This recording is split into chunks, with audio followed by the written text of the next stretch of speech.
Okay, we'll start out with endocrine disorders. Okay.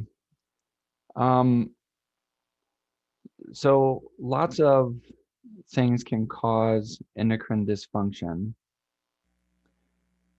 Okay, and the ones we're gonna likely deal with the most throughout this particular chapter is hyper and hypo.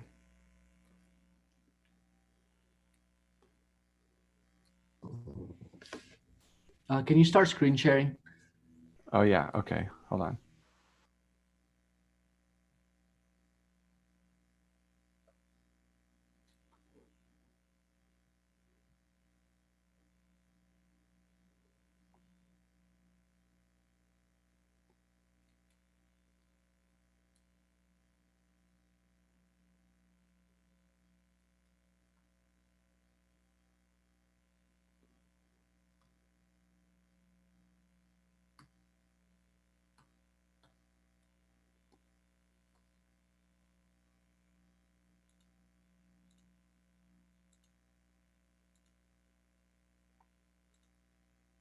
Okay.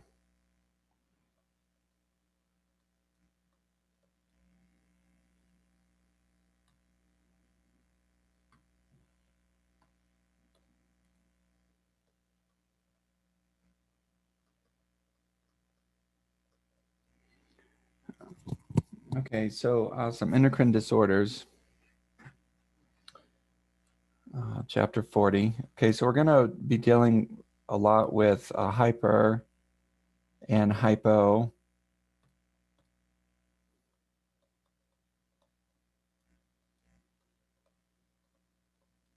Secretion. Okay, so hyper is too much of, and hypo is not enough of. Okay, and so there's different um, reasons for people to have hypersecretion or hyposecretion. Okay, so this is an area under the functional medicine that that we do at my office. So in other words, we order a lot of labs that are endocrine related. Okay. So if something comes back too high or something comes back too low, we try to figure out what's going on. So you have on your spectrum, okay, you have normal function. So we'll just say that that is this range here. Okay, so all of that would be your labs are normal, your hormones are normal, and so forth. And then you have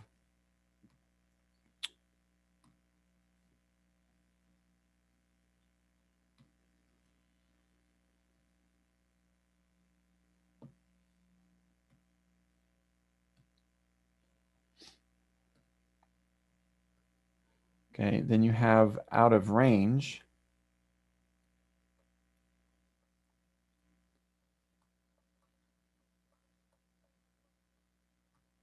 Okay, out of range. And then you have what we call a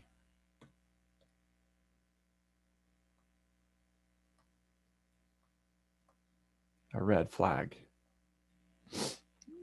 Okay.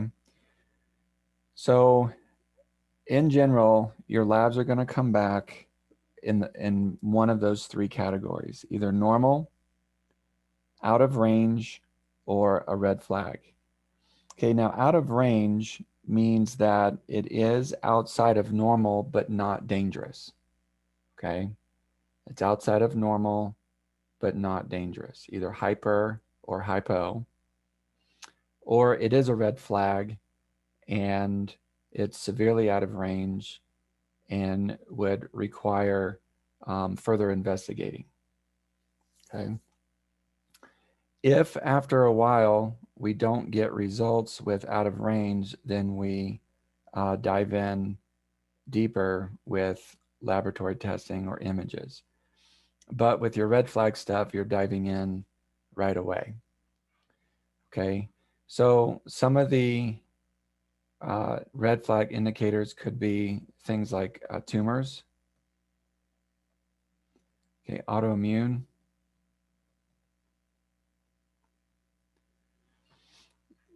okay, receptor damage. So your hormone formula that that I'd like for you to follow. It's so we do the hormone is released from point A, it goes to point B, and then something happens. Okay, so you usually have the gland that releases the hormone,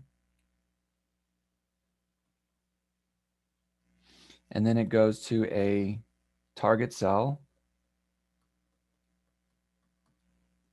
and then something happens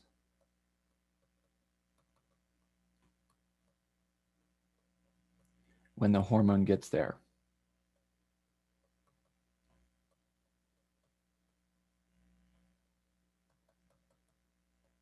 Okay, so that's kind of your basic formula to visualize the endocrine system and hormones.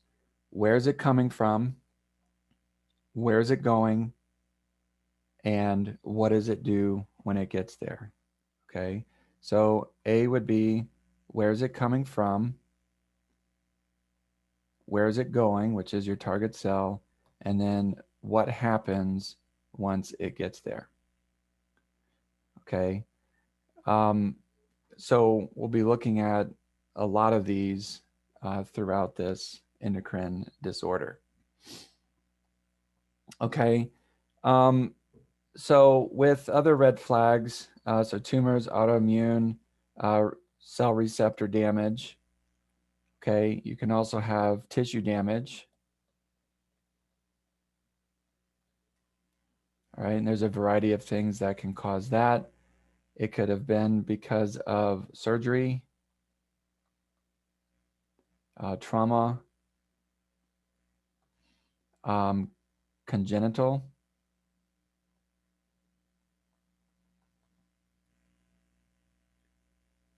Okay, so sometimes people are just born with parts that aren't quite working right. Okay, so some genetic issues or congenital issues. Okay, other things to take into consideration as to why hormones don't work would be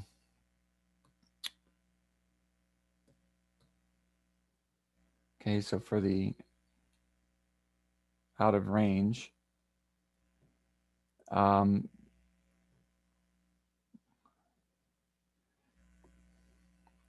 so deficiencies, okay, certain deficiencies can cause that.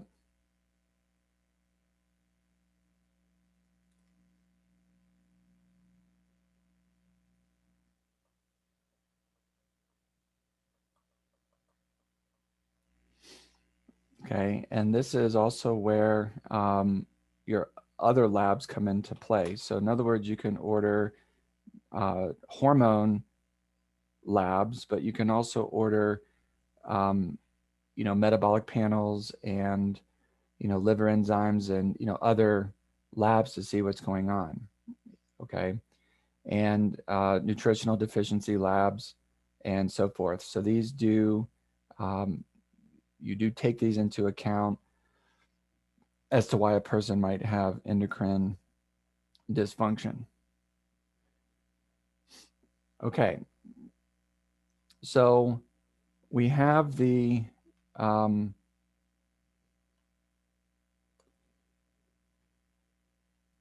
so we'll just call this area the hypothalamus.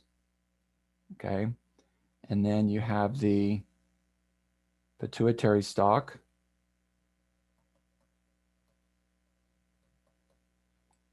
right? And then that will give rise to the pituitary gland.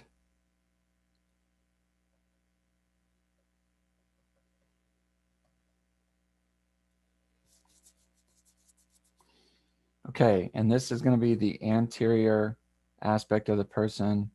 Here's the posterior aspect of the person. All right, so that would make this one the anterior pituitary, and that would make this one the posterior pituitary.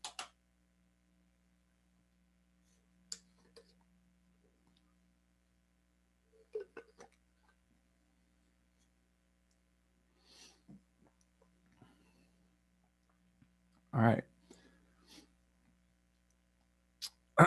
um, so now we'll look at some um, normals. So okay, it should be a reminder. Hopefully you did endocrine in ANP2. But let's start with the posterior pituitary. Okay.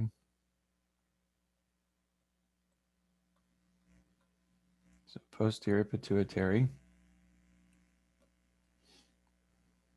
All right. It releases antidiuretic hormone,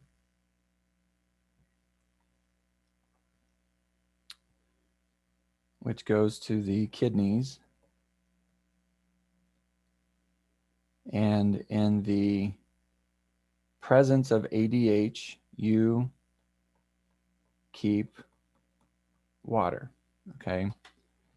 In the presence of ADH, you are going to keep fluids, keep water, because it's an anti-diuretic hormone. All right, so if you think about the word anti-diuretic, then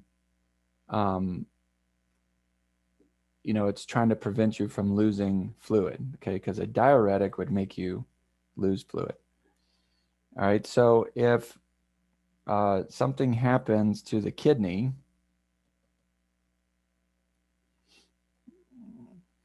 okay, then you're going to have some sort of disorder with uh, fluid retention or the loss of, okay? Now, your tumors, your abnormalities can be anywhere within the formula, okay? So remember, your formula is where is it coming from, where is it going, and what does it do when it gets there. So granted, the pituitary, the posterior pituitary could be hurt. The kidneys could be hurt. So they're not receiving the antidiuretic hormone very well. Okay. Or some other, neurological problems or congenital problems. But either way, you're finding that this person is constantly, they're not able to retain fluid very well. Okay. So increase water excretion.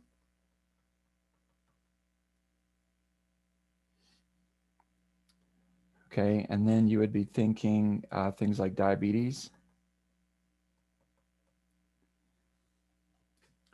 including diabetes insipidus.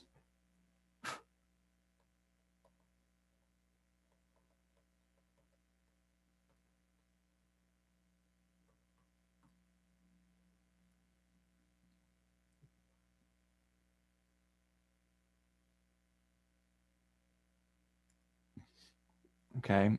So this is where antidiuretic hormone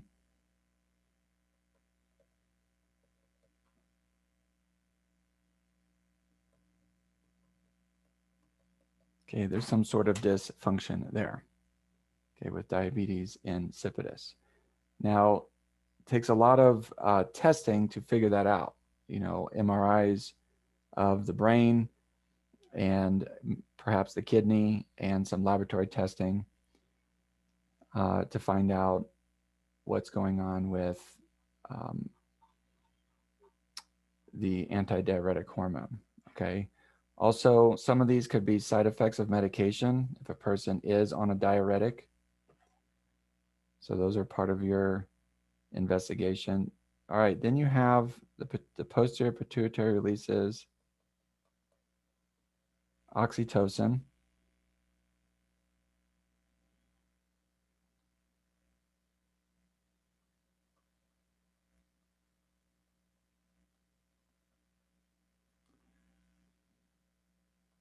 It goes to the mammary glands and uterus.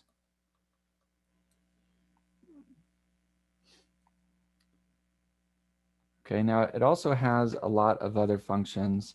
Okay, it's also known as the cuddle hormone. It's part of the arousal hormone. Okay, so oxytocin does quite a bit. So um, if there's changes in libido, if there's changes in mood, okay, these would be hormone changes. If during pregnancy, oxytocin does communicate to the uterus to help with child delivery. Okay, the child's head usually will press against the wall of the uterus, giving a feedback to the pituitary gland to release more oxytocin to force the uterus to contract harder. Okay, sometimes there's a disruption there, and if they pick up on that or it's known going into labor, then they'll give Pitocin, which is, you can kind of look at it like a substitute for oxytocin. Okay. To the mammary glands, it's part of milk letdown. So there may be an issue with development of breast milk because it is part of that process of milk letdown in conjunction with prolactin and some other ingredients. Okay. So if this is an issue, then you would do your test, right? Labs and scans, checking posterior pituitary. Okay. The anterior pituitary,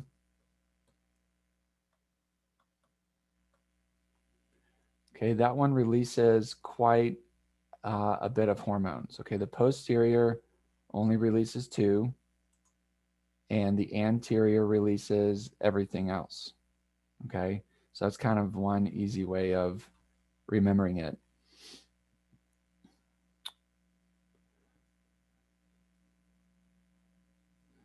All right, so one of them, the anterior releases, is growth hormone. Okay, so anterior pituitary releases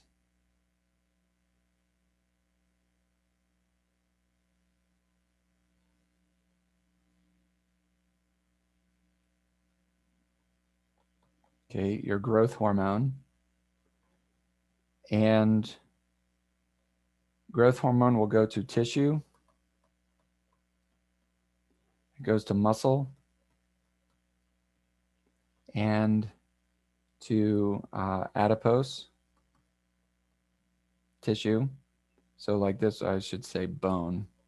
Instead of, I mean, it does go to tissue, but we'll be more specific here. So bone, muscle, adipose. Okay, so it promotes growth. Okay, with muscle, increased protein synthesis, and an adipose tissue, increase in lipolysis,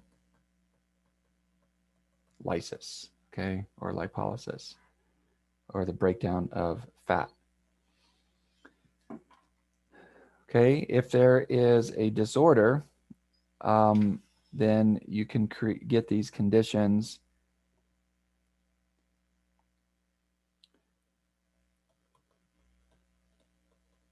So too much of, so hyper secretion. You get acromegaly, which is abnormal deposits of calcium and other things into bone. Okay, so enlargement of bone.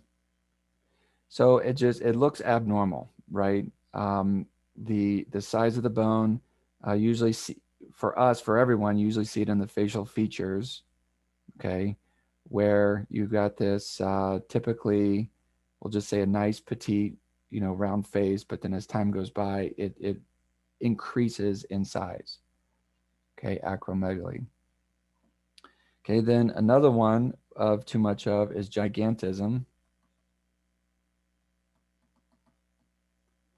where you get too tall, okay, and usually we're talking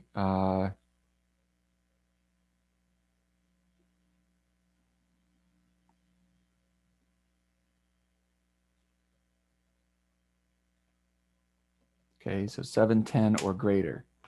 Okay, now different authors will tell you different things on where that cutoff point is, and you know, seems like any more 7 feet is really not a big deal. I mean, I think every NBA player is 7 feet these days, but it's just you're starting to approach that 8 foot mark and greater.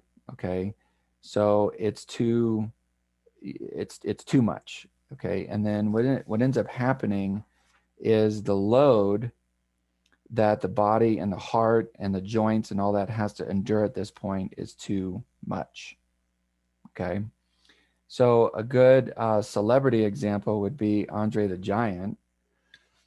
He had acromegaly and gigantism.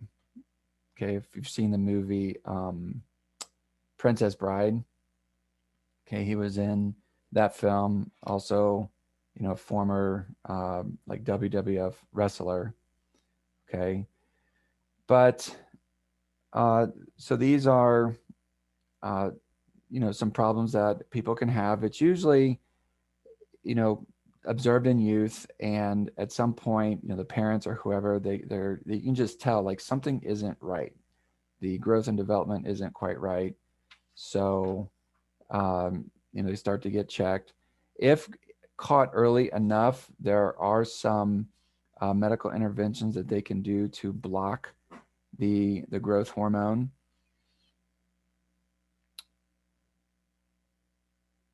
Okay, another one.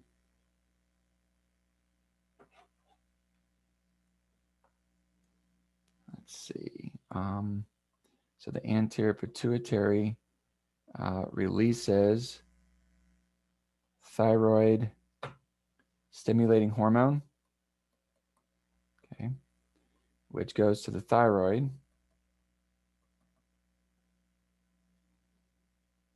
All right, which tells the thyroid to release your T3 and T4s, right? So T3 is triiodothyronine and T4 is thyroxine.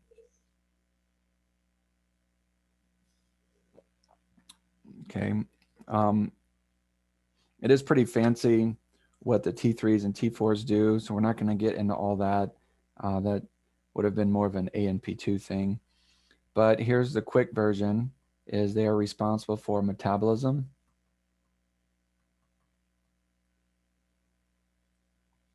Okay. So hyposecretion, so hypothyroidism. Now just think metabolism problems, right? So if metabolism is responsible for, your metabolic rates of, the rate at which you burn fuel and, energy, stuff like that. Well, if it's hypothyroidism, then you're going to have, you're going to feel weak, fatigue. Okay. You'll feel cold. Okay. Because you're a slow burner, right? Low metabolism. So you feel cold. Uh, they also, this is just my term here, they usually look poofy.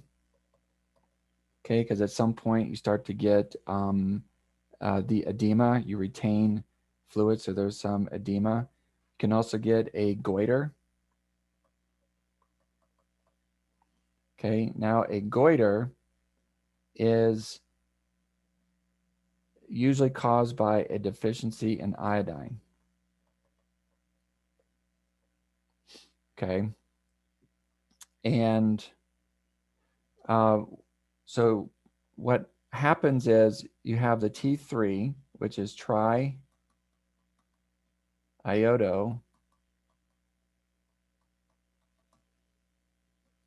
right? So you've got iodine, that's part of the word because that's part of the ingredients that the thyroid needs in order to function. Okay. Um, Now, this is probably the number one thing I would say that functional medicine people are really good at, and the research and the data and all that stuff behind thyroid dysfunction.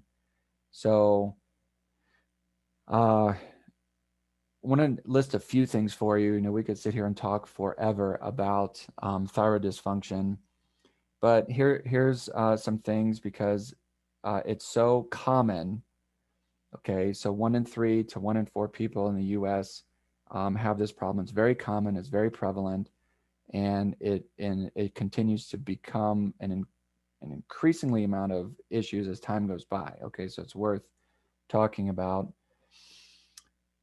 So in no particular order, what happens with um, getting risk of getting goiters and thyroid dysfunction and hypothyroidism and all that. Okay, so number one, it is the iodine deficiency. Okay, so that would be diet and lifestyle. Number two would be a deficiency in selenium. Okay, a deficiency in selenium.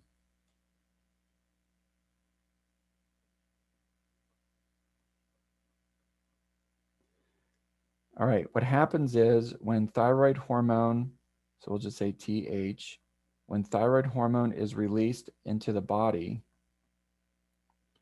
okay, it's not converted into its active form because of the deficiency of selenium. Okay, so what happens is the brain sends a feedback back to the body, and they communicate with each other to say increase in your thyroid stimulating hormone output. So that's why people will have high labs with thyroid stimulating hormone, is because the cells are not getting the thyroid hormone like it should, because the peripheral conversion is not happening properly. So even though you may be releasing the proper amounts of thyroid, it's not being utilized. So the brain says, no problem, just release more thyroid stimulating hormone to release more thyroid hormone, but it's still not working in the body. Okay. So oftentimes this goes undetected. And what they end up doing is putting you on levothyroxine or some sort of synthroid, um, which, if you know, think about the word synthroid, it's a synthetic thyroid, hormones and all that are sustaining for you instead of your body doing it. Okay. So that is a very common problem. Now, if left unchecked as time goes by, usually it takes many years, 10, 20 years or more. Okay. Then you can start to get Hashimoto's.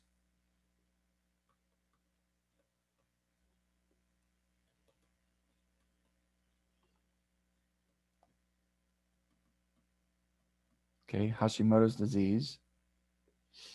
Okay. And this is getting into autoimmune thyroid.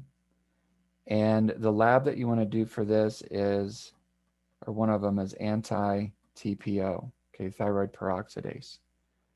And if this comes back high, this is one of the ways you can start detecting it. Okay, so I've got a person in front of me. They've got classic signs and symptoms of hypothyroidism. We order a full panel, which is your T3s or T4s, T3 uptake, um, and the anti-TPO. Okay, and if anti-TPO comes back high or crazy positive, now we know we're dealing likely with autoimmune thyroid. Okay, And this goes beyond just poor peripheral conversion problems. Okay, so a goiter is enlargement of the thyroid.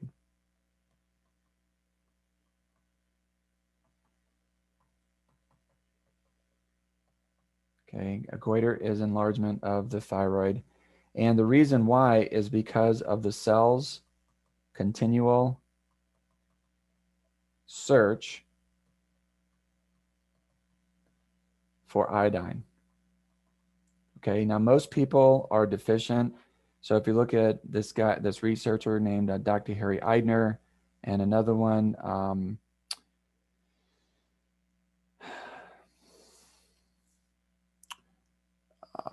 I forget his name off the top of my head, and that they have these labs at University of Michigan and University of Arizona, and there's some other researchers that participate in this.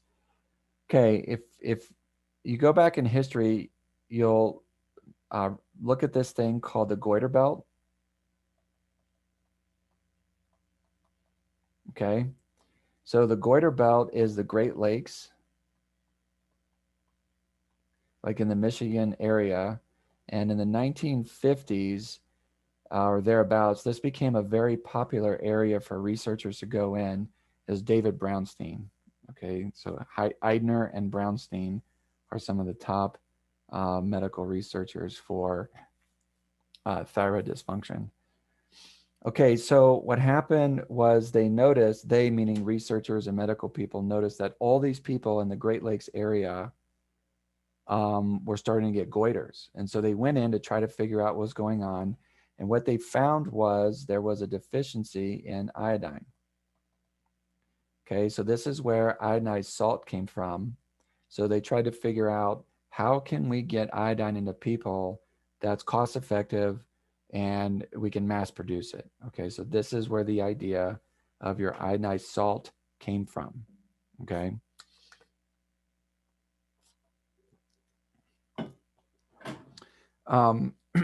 Then, as research continued, they started to figure out how much iodine a person needs. Okay, so the bare minimum for thyroid health that a person needs is 450 micrograms of iodine per day in the form of potassium iodide.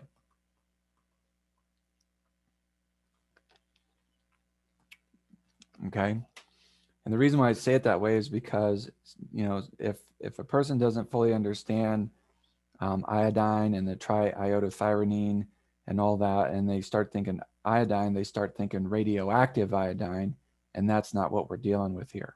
Okay, so we're dealing with the form of iodine that your thyroid needs to function. So when they found this out, they put the iodized salt, and it helped. And then they figured out the bare minimum a person needs per day at 450 micrograms, and micro is that weird U symbol. Okay, so that's micrograms. And then depending on your labs and how they come back and the thyroid dysfunction, we'll normally start people on between 2,000 and 10,000 micrograms of the potassium iodine. Okay, it just depends. And, you know, we'll give them the selenium and some other things that we find that could be inhibiting thyroid dysfunction. For example, your halides. Okay, so we'll do labs on these. What happens is if you look at the periodic table on your halides, you will notice that you have the fluoride,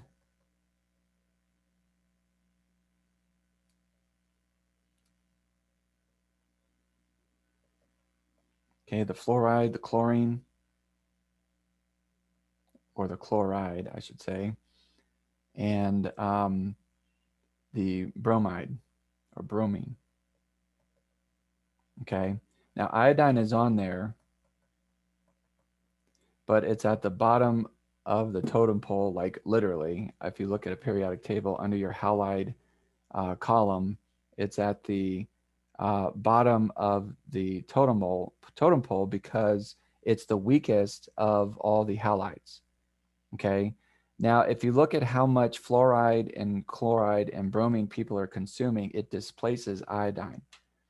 All right. So if you want to look at the labs to justify this, because remember, labs and imaging studies and all that increase compliance, right? So once you can show people where the dysfunction is, then they're more likely to follow a care plan. Okay.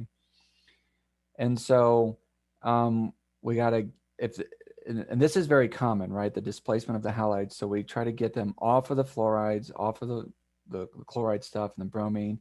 And these are found in, city water. They're found in baked goods. They're found in just different foods and stuff that we can consume.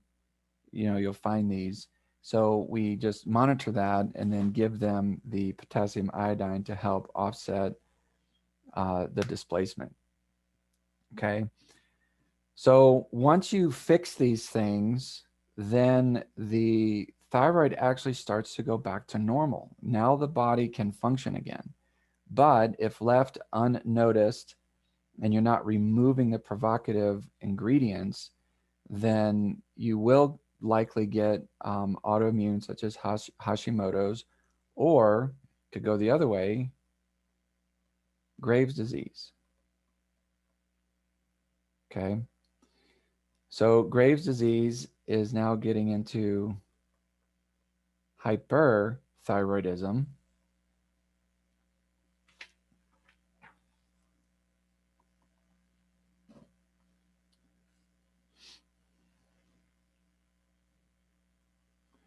Okay, these, because thyroid is a metabolic hormone, you can usually get an increase in BMR. Okay, so your basal metabolic rate, whereas in hypo, you will have a lower BMR. Okay, now it is nice to have a high metabolism because it does help you burn fuel, but this is abnormal. This is too much of a high uh, BMR. Okay, they can also get myxedema. Okay, so increased fluid retention. They can also get a goiter. They can get this condition called exophthalmos.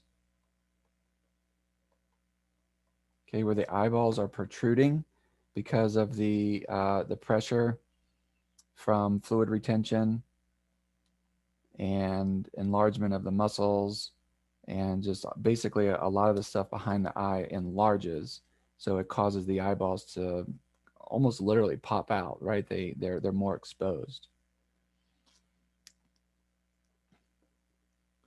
Okay, they're usually more irritable.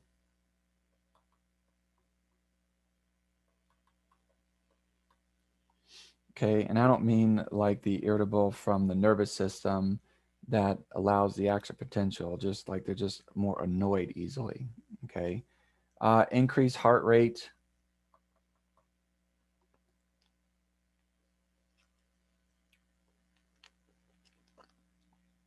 Okay, in women, it can also affect monthly cycles.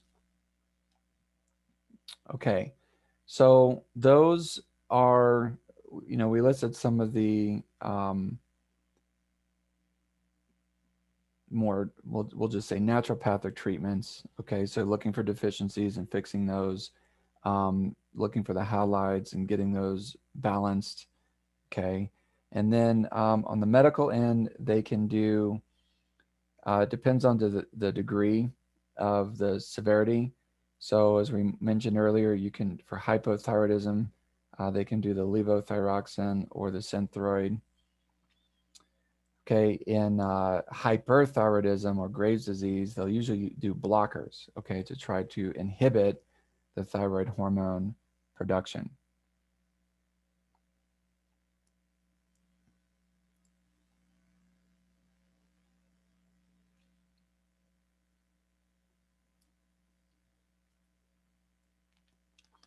Okay, in more advanced cases, they'll do the radioactive iodine treatment to almost ablate the gland.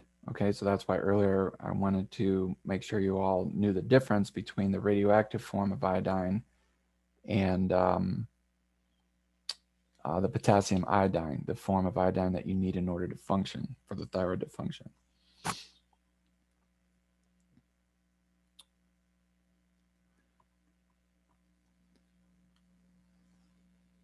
Okay, the adrenal glands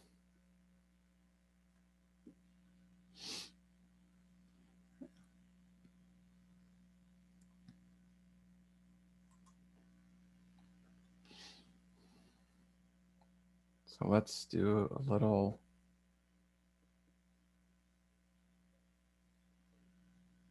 adrenal gland. So that's what sits on top of the kidney.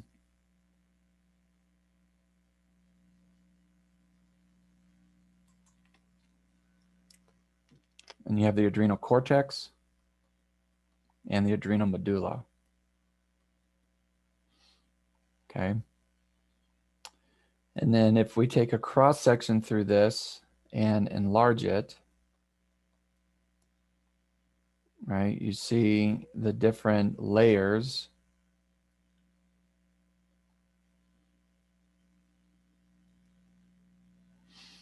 All right, so you have the 3 layers in the cortex and that 1 layer in the medulla. So this would be the medulla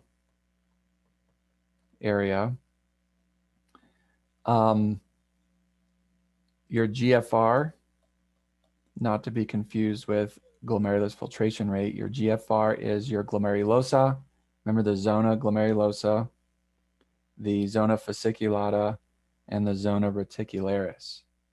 Okay, that's these areas, the glomerulosa, fasciculata, and reticularis. And these all release different hormones, different things in your body. Okay. The glomerulosa is responsible for aldosterone.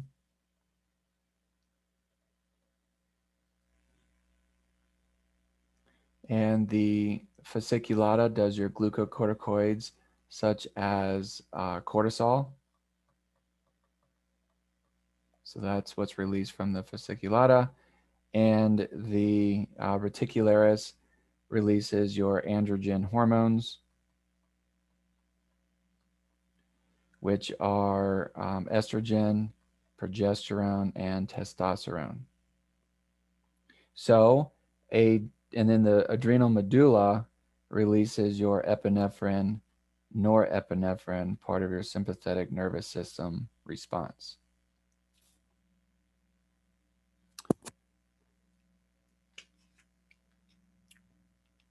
Okay, so uh,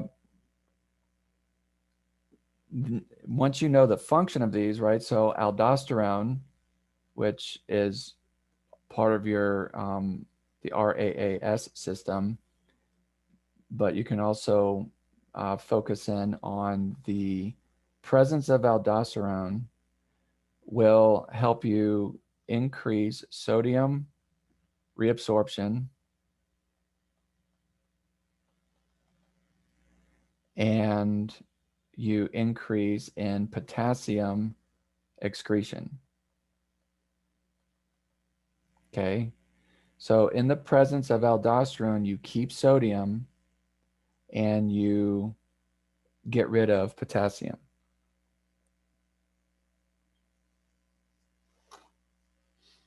Okay.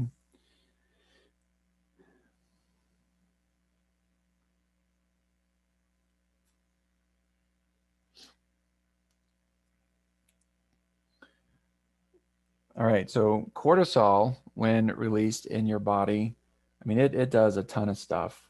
Okay. Well, first of all, it's usually in response to stress when it's being released. It will increase in fat catabolism and um, it suppresses immune system. Okay. And it's got a ton of functions. We don't really have time to get into all the different ones. It's got about 35 different functions what cortisol can do to you and for you and against you. Okay. And then, of course, your androgen hormones, which, testosterone, estrogen, progesterone, they just have certain androgen functions. Okay. And then, if you are also in stress mode and you're constantly releasing epinephrine, norepinephrine, you are in sympathetics. And then, the longer you stay in sympathetics, the longer you risk, certain burnouts.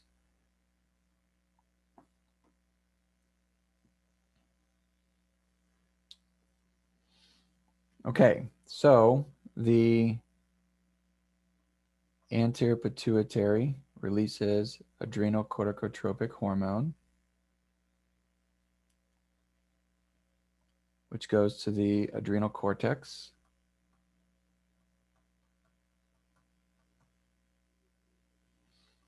And when that happens, you will release cortisol.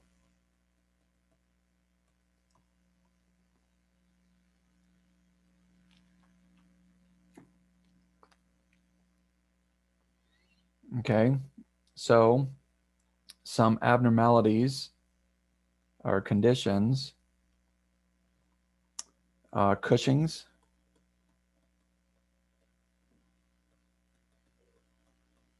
disease.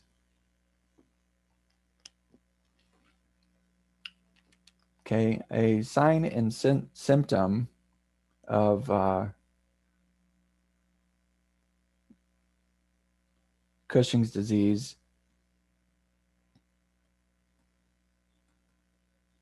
is classic moon face, right? So, um,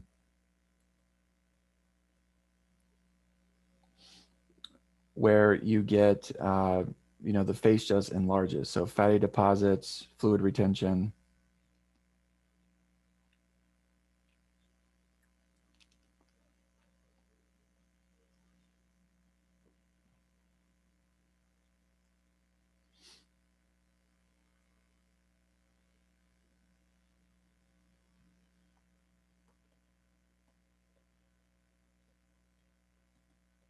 Okay, so there's too much cortisol, can likely indicate a pituitary tumor.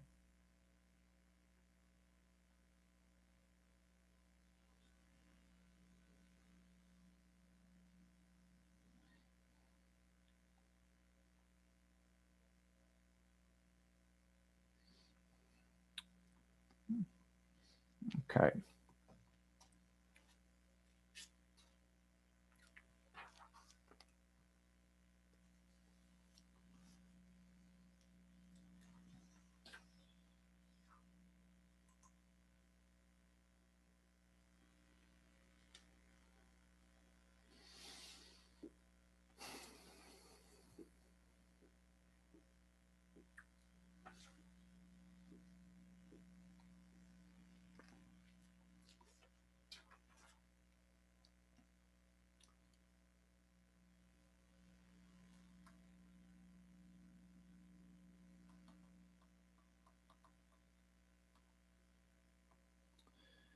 All right.